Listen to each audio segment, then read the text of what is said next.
Hey, welcome to Retreat. How many of you guys are excited it's finally here? Waited so long, but now we're here. So excited that each and every one of you made it here to Retreat. And man, I'm just pumped to see what God's gonna do over the next few days, and I'm excited to get to hang out with you guys. And man, it's just gonna be a phenomenal week for sure. And you just need to know this up front, that there has been a lot of prayer over every single one of you for this retreat. And so I want you to know this: no matter if you planned on being here or not, up until like 5:15 when the buses rolled out, regardless, God had it in store for you to be here at this place. And we've been praying that you would come, and we're praying that God's going to do powerful things. And so we're so pumped that you would come and spend a weekend with us at the end of your spring break. And I just got to ask, you guys are awesome. I just got to ask, give it up for the pastors making it happen behind the scenes. Honestly, I'm just here tonight to just kind of be the opener and the setup for the one and only Becky Davis preaching tomorrow night. So this is just like the appetizer, all right? But it's awesome that you guys would come. And at the end of your spring break, for most of you, I know that there are a few schools that still haven't quite experienced the goodness of spring break yet. But for the rest, the majority of us, it's been spring break.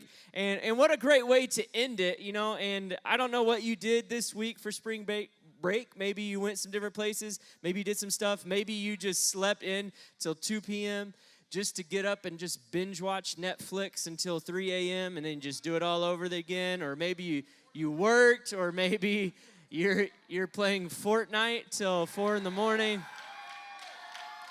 Guys, we need like a healing service and a deliverance service just from that alone. But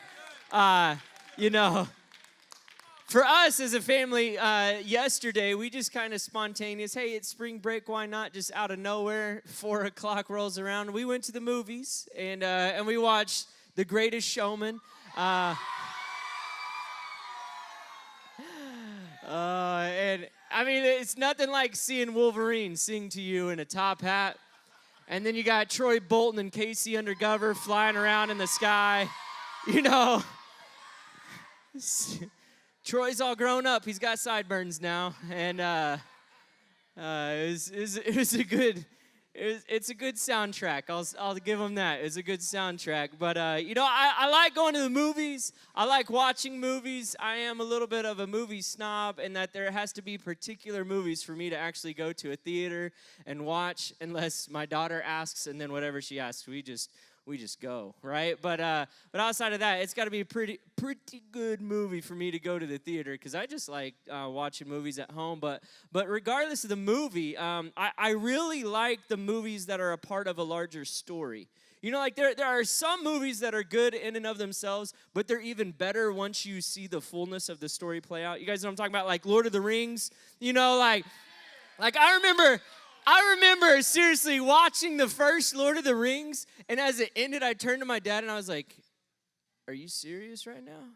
Like, is that it?" And he was like, "I don't know, that was kind of weird." And then I realized, oh, this is like a whole saga, like 14 hours of my life I have to give to this thing, and by the end, they're all jumping on beds, and it's okay. It's weird, right? But it had like 14 endings to it. But it's a good movie. Like, each one of them are good by themselves, but they're not nearly as great if you haven't seen all of them, or maybe like some of the Marvel movies out there, like you got the Black Panther that's out now, you see some of those, and they're good, but they make a lot more sense, and they're even better once you know, like, the whole storyline of where everything's headed and going, because you're like, what's the deal with the little jewelry, why are they making a big deal about a jewelry, and it's an infinity stone, people, and so you're watching those, but then, hey, movies are good in and of themselves, but they're even better when they're musically connected, like High School Musical. So you got that, We could go old school. We could throw it back. We could go all the way back to like Back to the Future. Get in the DeLorean. Let's cross space. You know, like let's break the time continuum. Good stuff like that. But since we're talking old school, like the movie I grew up on, The Karate Kid. You know, but like what's nuts? There are so many Karate Kid movies out there. You don't even know how many there are. It's like Transformers of an old generation, you know, like you're like, are they still making these? You know, and then like all of a sudden Will Smith's kid is like doing karate kicks and Jackie Chan is the new Mr. Miyagi, you know, like there are so many different parts to the storyline and it's crazy. But then, you know, like if you're not into movies, maybe you're into television and there's a great show. And if you watch an episode, you're like, that's amazing. But if you watch the full story play out, you're just like, This Is Us. Anybody like, you're just like, you're crying right now just thinking about it, right? You know, so there's all these different episodes or movies, you know, that you're just like, oh, it's so good. But once you see it in a bigger story, in a bigger context, it becomes even better. Well, tonight I want to highlight a story that I think a lot of us know and understand and see, but really I believe a lot of us only are familiar with it in the context of it maybe just being like episode 2. But you don't know about episode 1 or episode 3. And tonight, I want to draw your attention to a very familiar passage to a lot of us. But I pray that it's not just familiar. I pray that it would be fresh tonight. We're looking at John chapter 6. John chapter 6, and we're going to be looking at the story of what's called the feeding of the 5,000. And this is the one miracle that's recorded in all 4 Gospels, meaning all 4 biographies of Jesus. This is the one miracle that every single one of those writers puts down on paper for the followers to read and to be encouraged by. So it's very significant. It's one of the most significant and powerful miracles that Jesus performed outside of him raising from the dead himself, defeating death, hell, and the grave, showing and proving that he is greater than the one thing none of us can escape, which means that he is more than able to handle each and every situation that's in this room tonight. And so we've got this miracle. It's the feeding of the 5,000, and a lot of us may know the story, but maybe you don't quite understand the fuller story. So episode 1, as you look back and actually it lays it all out in the book of Matthew, in Matthew chapter 13 and 14, you kind of read and you see what's taking place that really makes the significance of episode 2, the feeding of the 5,000, so much more significant. Because episode 1 lays out and it tells us that Jesus is going along and he's killing it, right? Because he's Jesus. That's what he does, right? And so, like, he's doing all these crazy miracles and he goes back to his hometown, the town he grew up in. And he rolls in and he's so excited to do the work of his father and to go and just kick it with his friends that he grew up with and meet their needs. And if they're hurting, you better believe he's going to help them out because, man, like it's his bros, it's his friends, it's his crew, it's his squad. And he shows up to his hometown and you read and you find that in his hometown, nobody believes in him. Not a single person in his hometown believes who Jesus claims to be. They don't have enough faith for him to even work a single miracle. And so he ends up leaving the town in which he grew up in. You're like, well, that's kind of weird. And then the story continues in episode 1 that right after that, his cousin, who was born just a couple months before him, who kind of just like trailblazed a path for Jesus' ministry, if you will, in the area of Jerusalem and Judea. This man, John the Baptist, he was a crazy dude, and he was so crazy and passionate about the things of God that the leading government authorities decided to arrest him, and not only arrest him, behead him. They cut his head off and put it on a platter and paraded it around in a party. It was sick, it was disgusting, it was morbid, it was grotesque, and that's the kind of entertainment that was taking place in those days with the government officials. And Jesus finds out that his cousin, one of his closest friends and compadres that he grew up with, has just been murdered. And so you go from like hometown, nobody likes you, your cousin just got killed, and you got to be thinking, all right, if people are against John the Baptist, eventually they're going to make their way to Jesus. And so you find in Matthew chapter 14, verses 13 and 14, here's what it says about Jesus. And as soon as Jesus heard the news, meaning the news of his cousin getting his head cut off, he left in a boat to a remote area to be alone. But the crowds heard where he was headed and followed on foot from many towns. And Jesus saw the huge crowd as he stepped from the boat, and he had compassion on them, and he healed their sick. Tonight I want you to know, before we get into episode 2, in episode 1, you're in great company tonight if you feel alone, because Jesus felt that. I think a lot of times we think that Jesus was this guy who only walked on water and made miracles for everybody and didn't really feel anything except, oh, from heaven all the time.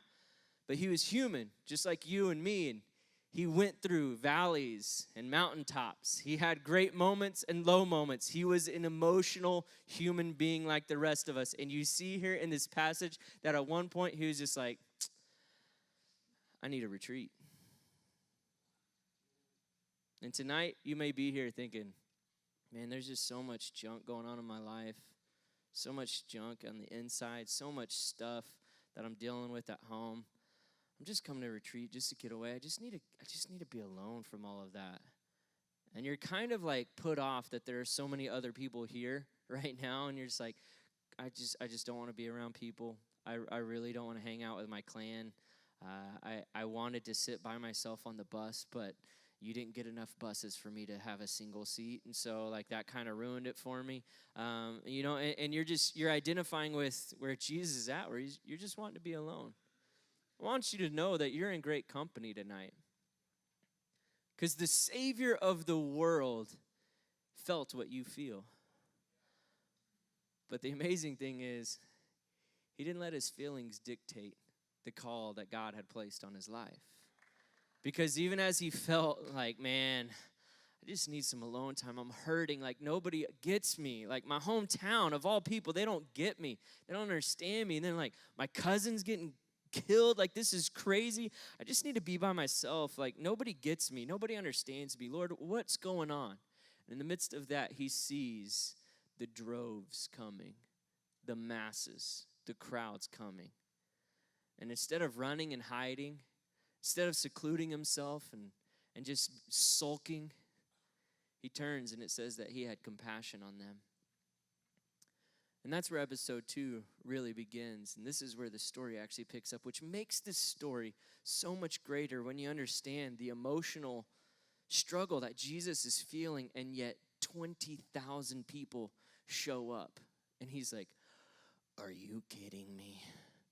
I want to be alone. And this is like recorded as probably the largest crowd that ever gathered in one setting to be with Jesus, is in the very moment that he wanted to be by himself.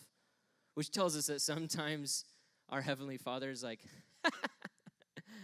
that's not happening today, and he has his own ways, and that's okay. And we can trust that God is really in control, because you see why it was so significant that God, our Heavenly Father, didn't allow Jesus in that moment to be by himself any longer. Because as the story continues, it's titled the feeding of the 5,000, but what the 5,000 represents are just the men in the story, when really historians and scholars, the smart people who study the Bible for a lifetime, they tell us that it's more like between 15 and 20,000 people that roll up on this hillside that Jesus is at, where he's just wanting to be by himself. And Jesus sees them, and he's moved with compassion, and he starts healing, and he starts ministering to them. Even though his emotions weren't where it intentionally started being, he turns and he sees them, and he has compassion, and he's moved, and he starts doing an amazing thing. And so episode 2 picks up in John chapter 6. Do you have John chapter 6? You do? Good. There's a few of us that do. If you don't, it's all right. I'm going to read it to you, and it's on the screen, okay? So John chapter 6, it's retreat, so I'm going to read the full section, all right? We're not going to skimp around tonight. We're not going to hit just a couple verses. Let's do the whole thing, all right? So here we go. John chapter 6, verse 1 through verse 15. That's right. Holla. That's why they had to get me a music stand, folks, because there's a lot to be said tonight. All right, so John chapter 6, verse 1. New Living Translation, page 1001 in my Bible. Ooh, so here we go. Verse 1 says this. Now after this, Jesus crossed over to the far side of the Sea of Galilee, also known as the Sea of Tiberias, and a huge crowd kept following him wherever he went. Man, I hate it when that happens. Everywhere I go, people are following me. Yeah, I have no idea what that's like. So a huge crowd was following wherever he went. I love you too, Dylan. Thanks.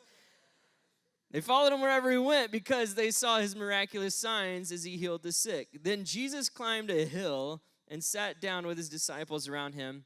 Verse 4, and it was nearly time for the Jewish Passover celebration.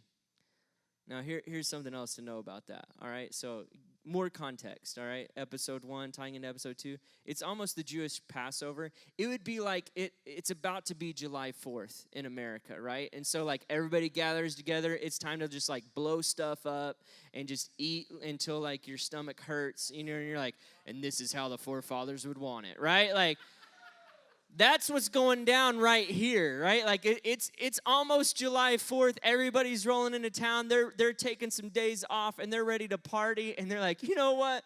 Before we go grilling, let's go hang out and chill with Jesus. All right. So they go and they hit the hill where he's at. In verse 5, it says, now Jesus soon saw a huge crowd of people coming to look for him. And turning to Philip, one of the disciples, he asked, where can we buy bread to feed all these people? And he was testing Philip, for he already knew what he was going to do. And Philip replied, well, even if we worked for months, we wouldn't be able to have enough money to feed them. I just see Philip as kind of the nerdy guy, right? So, I'm sorry. Well, Steve, verse 8. Then Andrew, Simon Peter's brother, spoke up. I was going to do another voice, but I just won't. There's a young boy here with 5 barley loaves and 2 fish. But what good is that with this huge crowd? In verse 10, tell everyone to sit down, Jesus said. So they all sat down on the grassy slopes. These men also alone numbered about 5,000.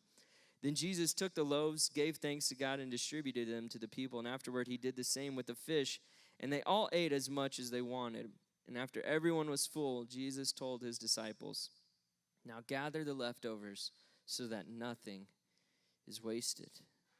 So they picked up the pieces and filled 12 baskets with scraps left by the people who had eaten from the 5 barley loaves. And when the people saw him do this miraculous sign, they exclaimed, surely he is the prophet we have been expecting. And when Jesus saw that they, turn the page, air conditioners ruin it for me. They were ready to force him to be their king. When he saw that they were ready to force him to be their king, he slipped away into the hills by himself. He starts by himself in the hills. He does a miracle for the crowd and the masses. And then he leaves once again to the hills by himself. Before we get into episode 3, let's camp out on episode 2 for a while, because this is a really cool story, and this is the movie that most people know. You know, like if you think of a famous like movie series, you know, I would say like this is Rocky 3 right here. Okay, you know, like most Empire Strikes Back. Let's go Empire Strikes Back. All right, we'll just do that. Obviously, sorry. I was gonna say something about High School Musical, but I don't know any of those movies except. You got to get your head in the game. So what we have in episode 2 here is this massive crowd of people. They roll up and they're wanting a miracle. They're needing Jesus to do something for them before the feast, before the Passover, before the celebration begins. But here's what you need to know tonight about this story, but not just about this story, but the story of your life and the story of this retreat and everything that God wants to do in your life in the days and the weeks and the months and the years to come. Is that Jesus wants to do even more than what you come to him for. Without a doubt, you see it time after time throughout Scripture, that Jesus wants to do even more than what you come to him for. I don't know what you came to this retreat for, but I do know this. Jesus wants to do even more. I don't know what's on your agenda. I don't know what you wrote down, what you have in your heart, what you have planned out for the next 48 hours, but I do know this, that whatever it is, I serve a God that's going to prove and show to you time after time, moment after moment, that he's the God that can do more than we can even ask or imagine. And he's going to prove that. And so if tonight you just come in and you're just sitting there, just chilling, just kicking it, and you're just like, I'm just here with my crew, whatever, you better get ready, because Jesus wants to do even more. For those of you that came in tonight and you're struggling and you're hurting and you're feeling alone and you identify with episode 1 so much and you're just like, yes, Jesus, let's just go to the woods. Just me and you. He's like, all right, we can do that, but I'm going to do even more. For those of you that come in tonight and you're hungry and you're desperate and you're desiring God just to do something fresh and something new, that's great. That's awesome. He's going to do that and so much more. For those of you that are just like, you're just like, I just can't get enough. God's going to show you and prove to you that the enough that you thought you could eventually reach, that's just getting started. You know, like no matter where you're at, Jesus wants to do even more than what you come to him for. And he looks at Philip as the crowds come and as they're expecting just a couple miracles here and there. He's got something else in store. He's got more in store for them. And so he looks to Philip and he's like, hey, so what do you think it would take to feed all these people? And Philip's like, let me get my calculator real quick.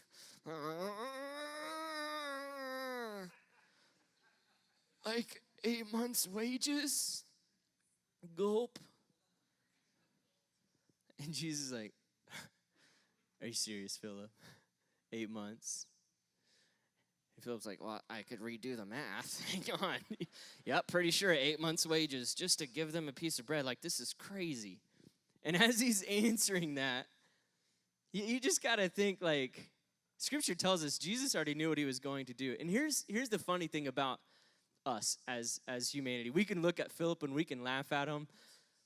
But truly, like, it's like us looking at ourselves in the mirror most times, right? I'm sorry to those who are named Philip here tonight.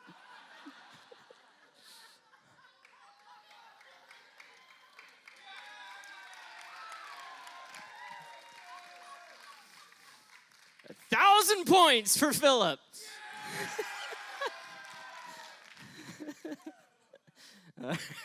My name's Philip too.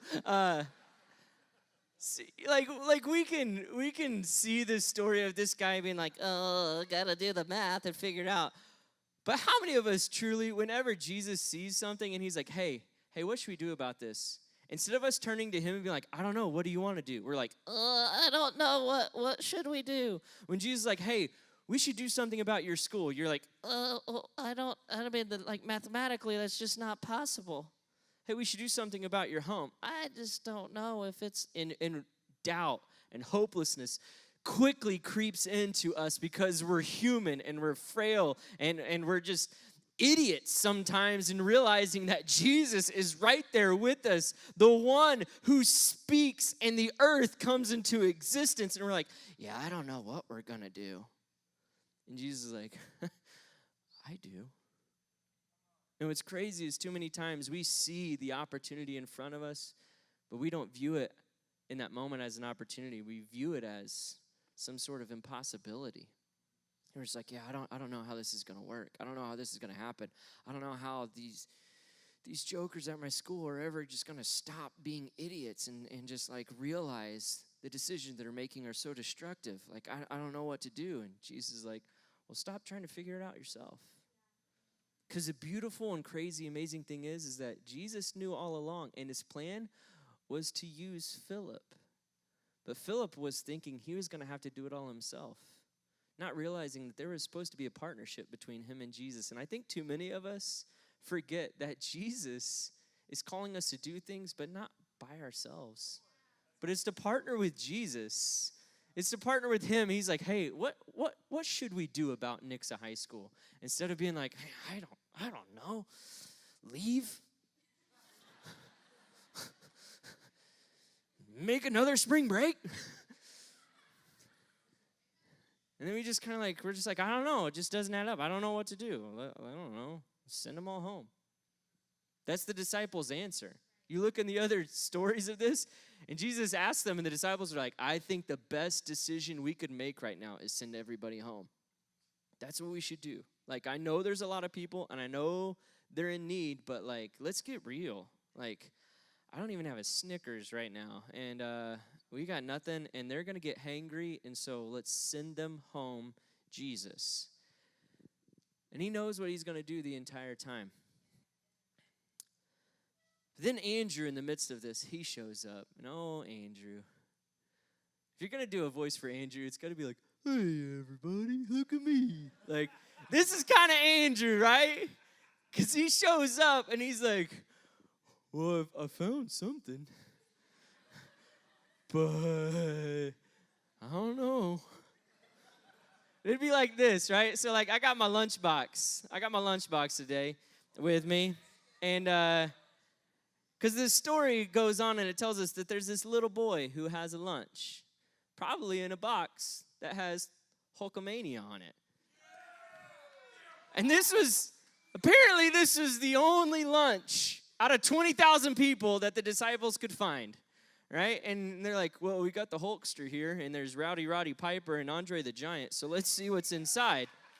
So they open it up, and they're like, well, it's a little boy, but let's just see what he has. And then he's like, oh, man. Because the story tells us that it was 5 loaves and 2 fish.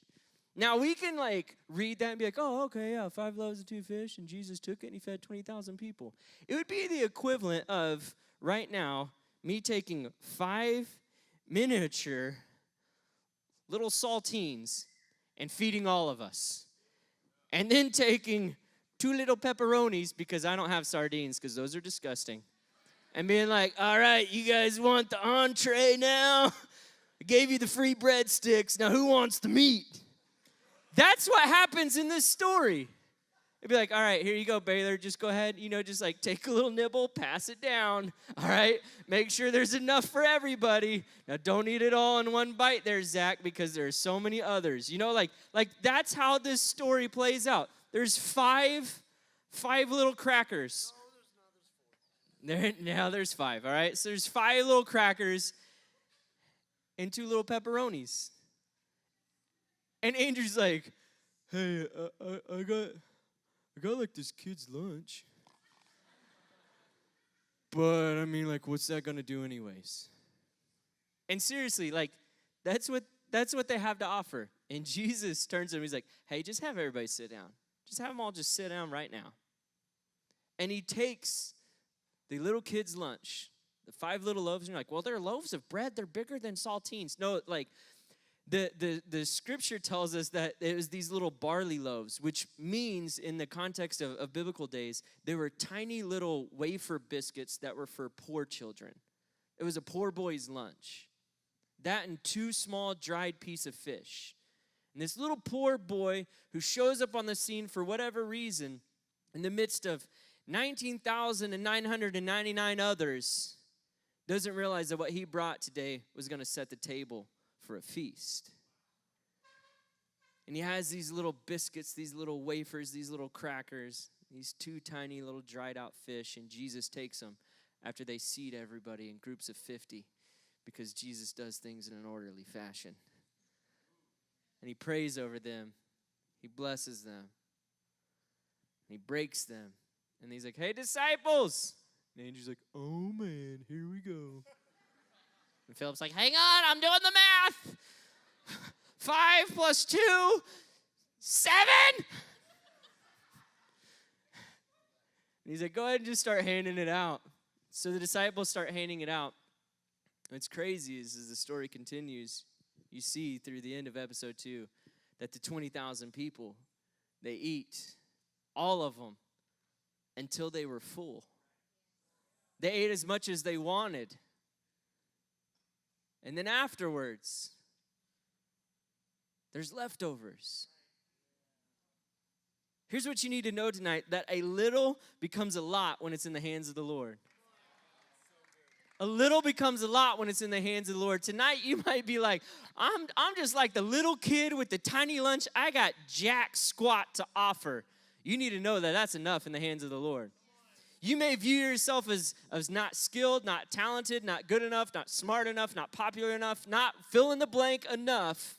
You need to know that that is more than enough when it's in the hands of the Lord. So whatever you have, whatever you bring to Jesus, know that no matter what it is, when you put it in his hands, it can become a feast in an instant. So I don't care about your history. I don't care about your last name. It does not matter what you were brought up through or what your parents used to say or do or believe or their history. It doesn't matter even what you brought to this retreat tonight, baggage-wise, luggage-wise, whatever. It does not matter, because the very little bit that you have tonight of just sitting in here is enough, because you're in his hands right now. And the little bit in the hands of the Lord does a lot. And so you need to understand tonight that this very familiar story, this episode 2, it doesn't end with the feeding of the 5,000. People are like, ooh, that was fun, that was cool, thanks, bro. But the more that you read this story and you really look at the last little portion, episode 3, you realize, whoa, now this story is really, really something. Verse 12 and 13 says, after everyone was full, so after the miracle, and everybody's like, I can't eat another Chick-fil-A sandwich. I tried twice. Is it number 1, no pickle with an unsweet tea?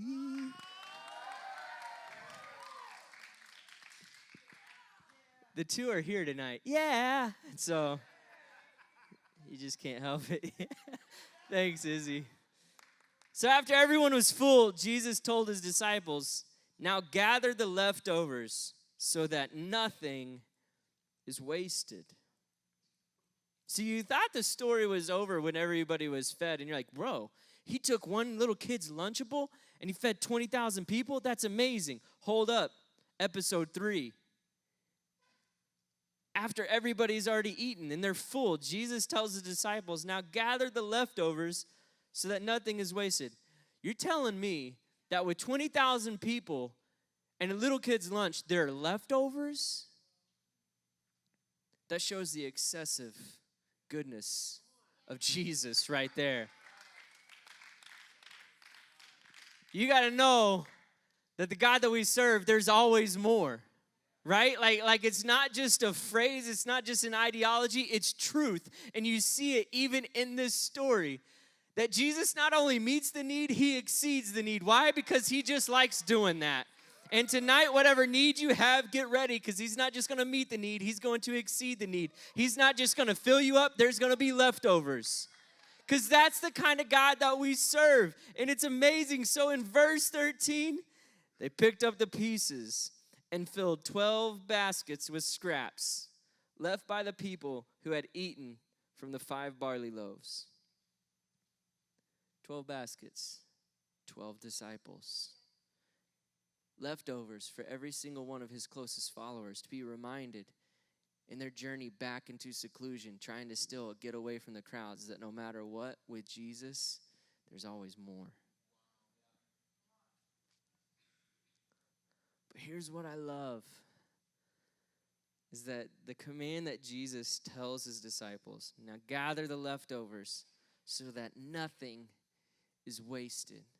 That word wasted right there in the original language, in the Greek, it's translated to mean lost or destroyed.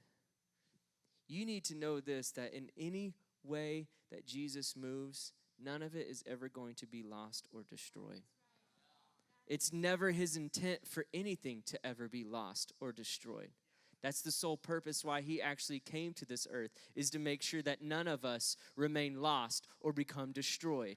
And even when it comes to the crumbs and the leftovers and the scraps after him doing a miracle, he's even so moved to show and prove his power, and that he cares so much about the needs of everybody else around. He's like, hey, let's not even waste that, because I'm not a wasteful person. There's not a single thing that is under my power that comes to waste. None of it is trash. None of it is scraps. And tonight you need to know this, as a child of God, as somebody under his creation and his authority, you're not scraps. You're not trash. You're not waste. You're not crumbs. You're something special and significant.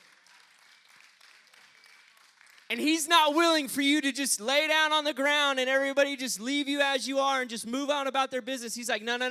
We're going to stop. We're going to pick that up. because none of this is going to be wasted.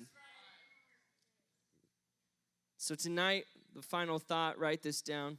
Jesus makes wonders out of waste, miracles out of messes, and treasures out of trash. Jesus, he makes wonders out of waste. Tonight, you may feel like your life is a waste. Hold up. This is where it all turns around. This is the pivotal moment in your existence on this earth where you realize that you're not waste, you're something wonderful. It does not matter what people say about you on social media. It does not matter how many likes you do and don't get and how many followers keep dropping left and right. And you think that you're nothing and that you're just a waste. That people say things behind your back. And then you find out 2 days later because somebody else finally just came up and told you to your face. And you feel like you're not worth anything. I'm here to tell you your worth is not found in others. Your worth is found in Christ. And he sees you not as waste. He sees you as wonderful. And he's going to take you and he's going to make you and he's going to shape you into something so unique and so divine that he's not willing for you just to stay in the grass any longer and say, it's just waste. He's like, no. You pick that up. I'm going to do something special with it. I'm going to use that person that everyone else sees as waste as a reminder of my goodness and my faithfulness and my excessive love and grace to everyone else around. Jesus makes wonders out of waste and miracles out of messes. Oh, come on. We can all identify with the messes in our lives, and some of us are dealing with messes, and here's the deal. Stop trying to fix your mess. Let him instead. You got these messes, let him just turn it into a miracle.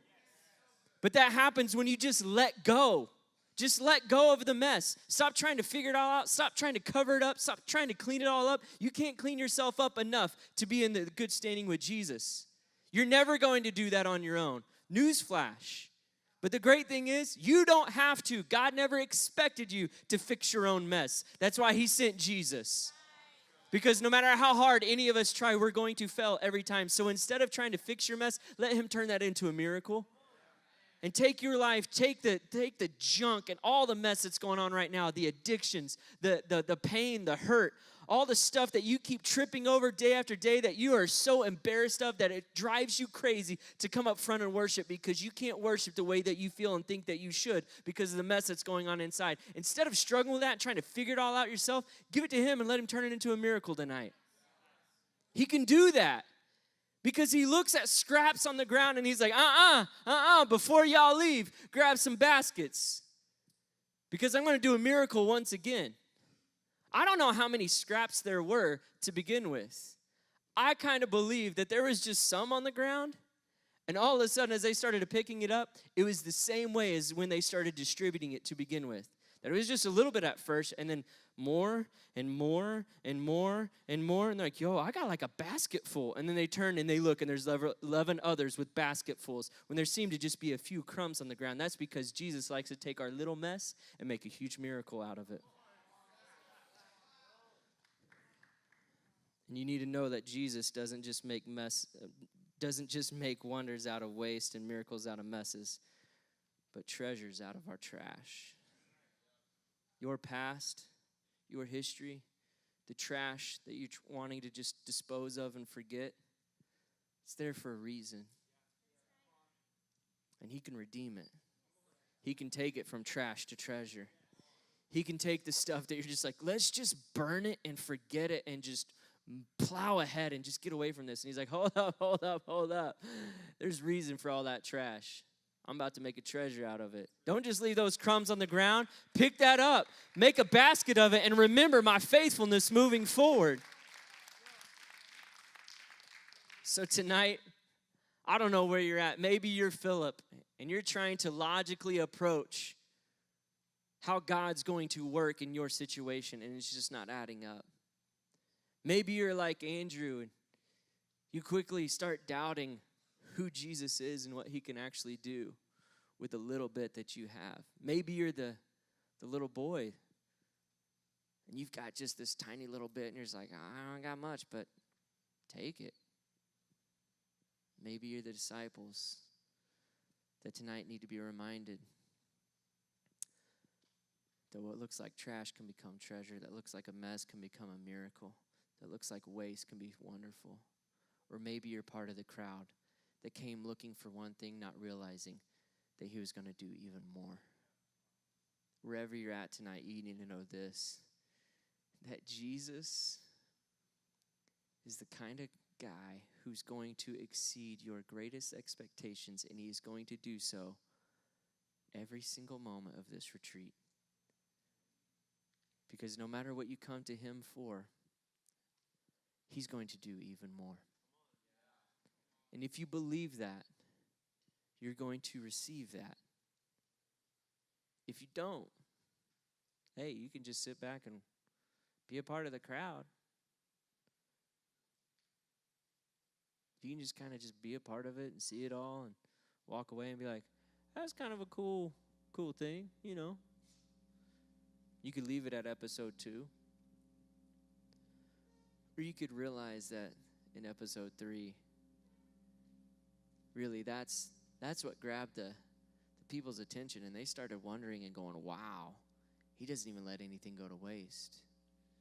Because he was going to prove just 1 year later to all of mankind that who is going to let any of us go to waste. Because you fast forward 1 year later, that same time period, Passover, is a celebration for everybody else, but it wasn't just a celebration for the people in Judea and Jerusalem. It was going to be a celebration for all mankind when Jesus offered up his life for all of ours. Instead of breaking bread, his body was broken. And it was distributed throughout all of mankind. So that we no longer would hunger and long and yearn for a fulfillment from anything and everything else of this world and what it has to offer. Instead, we could just enjoy the fullness of who Jesus is and in right relationship. And in doing that, there's a fullness to life that you couldn't experience otherwise. He does that. That's episode 4. So tonight you need to know this. Jesus has something unique in store for you. I know it. We've been praying and fasting for this, for you.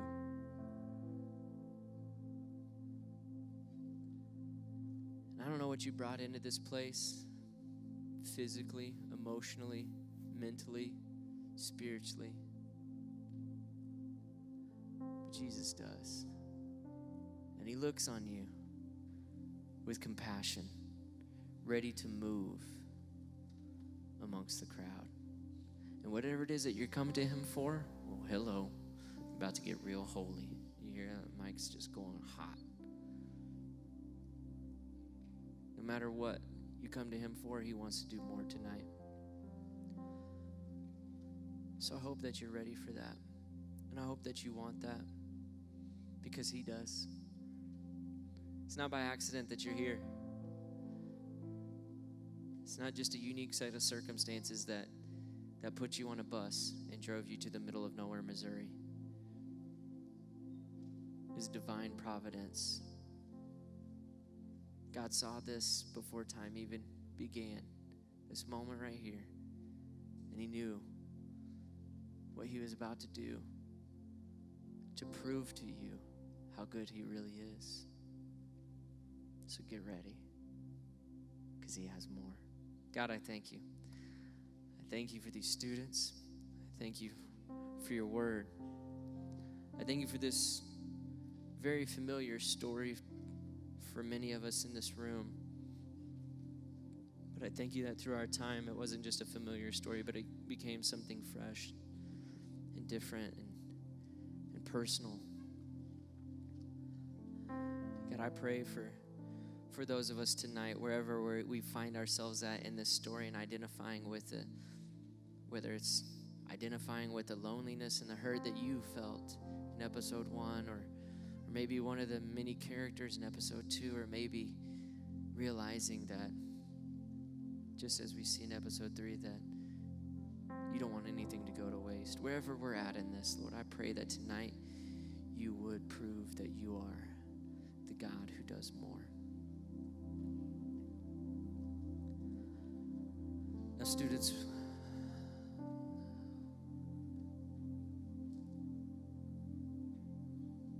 If tonight you're here and you're just like, you know what, I'm ready to experience something different. I'm tired. I'm just exhausted. I'm tired of playing the game. Tired of the facade. Tired of trying to act like it's all together, because Lord and I know that it's not. Tonight, why don't you do something about it? Jesus already did the hard part. All you got to do is just come to him. See, there were 20,000 people that came to the hillside of Jesus, but there were hundreds of thousands more that didn't that day. Would you just be one of the crowd that just comes to Jesus just seeking a miracle? If that's you tonight, you're saying, you know what, I'm tired of playing the games. I need to get right with God. You know who you are. Whether you've ever made this decision or not, maybe you did years ago, maybe you did this time last year at retreat. It doesn't matter. Start fresh, start new. Make this real, make this count. Come to Jesus tonight. Come to realize that he has more in store for you in your life. So would nobody look around? If that's you tonight, just pop your hand up in the air right now, just so I know who I'm talking to. It's awesome. It's awesome. There's hands going up. Multiple rows, multiple hands.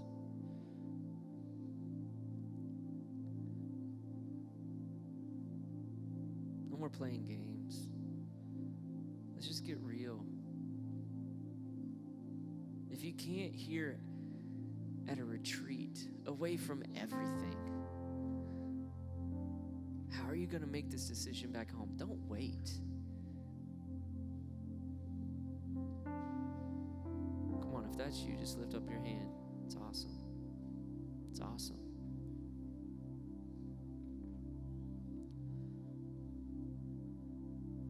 Now I'm going to ask another question. And this isn't about you getting right with Jesus, because I already asked that. You raised your hand. This is for all of us in the room.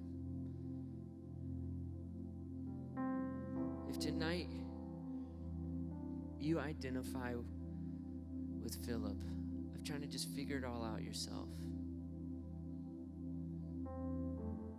and you just need to realize who's standing in your midst, that you're there in the presence of Jesus, and he's not really looking to you to figure out the answers, because he is the answer. He is the way, the truth, and the life. If tonight you're tired of being Philip, trying to figure it all out yourself, and you need your faith to increase in who Jesus is right now, would you just slip up your hand? Hands going up all over the place. You can put them down. How many of you tonight, you would say you're Andrew? Where you just quickly doubt the power of who Jesus is. You know that he can do stuff, but you just quickly forget. You got short-term memory loss. You've seen Jesus do things before. Andrew saw miracles, and he even had the resource right there in his hand for Jesus to do the resource, but he still doubted. His question to Jesus was, but what is this among so many? And tonight you may have the smallest amount of faith, and you're doubting the little bit that you have to offer.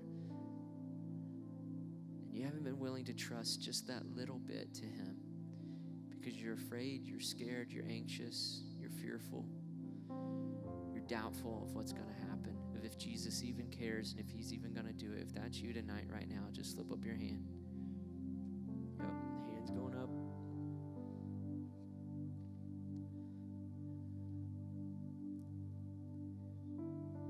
Final question.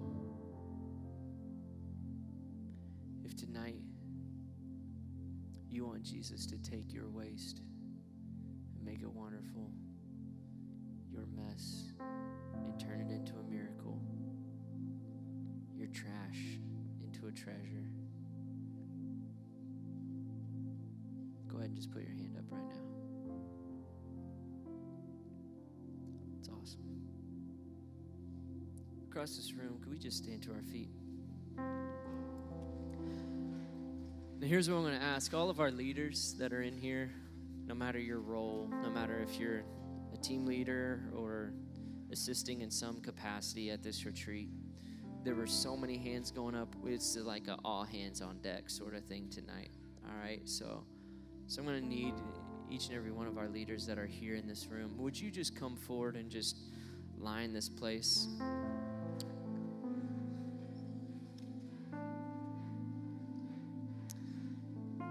Here's what we're going to do. We're going to give you an opportunity to really experience the more that we're talking about. You know what you raised your hand for. We don't. None of us do that's up here. And so when you come forward, if you raise your hand about any one of those things, you need to tell the leader that you come up to what you raised your hand about, because we're not mind readers. All right, so tell us, be real with us. If you raise your hand because you need to get right with Jesus, let them know that. If you raise your hand because you just need your faith to increase, let them know that.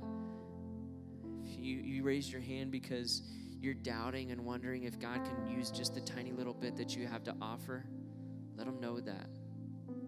If you feel like there is waste and there is trash and there is just a mess in your life and you just need Jesus to make something wonderful out of it, let them know that. We're here for you and we want to pray with you. So we're going to do just that here in a moment, but I want you to know this up front, that we're going to spend some time praying individually for each and every one of you. And however long that takes, that's fine. We're going to do that. And then following that period of prayer, the worship team will play behind us, and at times they'll sing. But after all that happens, we're going to pray specifically for some people in this room who need a miracle. You may tell them up front as you come up front the miracle that you're needing, but some of you, you're like, I just need Jesus to do a miracle. I'm part of the crowd where I'm coming looking for healing for something. I'm here to tell you he's not only going to meet that need, he's wanting to exceed that need, and we're going to pray for that tonight. So that's what's going to take place. And so I'm not going to count, I'm not going to ask, I'm not going to rhythm and rhyme this thing. I'm just going to let you know that the opportunity's here. Just as the crowd came and they received from Jesus tonight, there's a crowd here and you can receive from Jesus. There's leaders here that want to pray with you, who want to agree with you. We've got faith to believe that God's going to do what only he can do tonight. So if you're ready, whatever you raise your hand for, it's open. Here's your opportunity. You can step out whenever you're ready. Leaders are here ready to pray with you. And we're just going to ask Jesus to do what only he can tonight.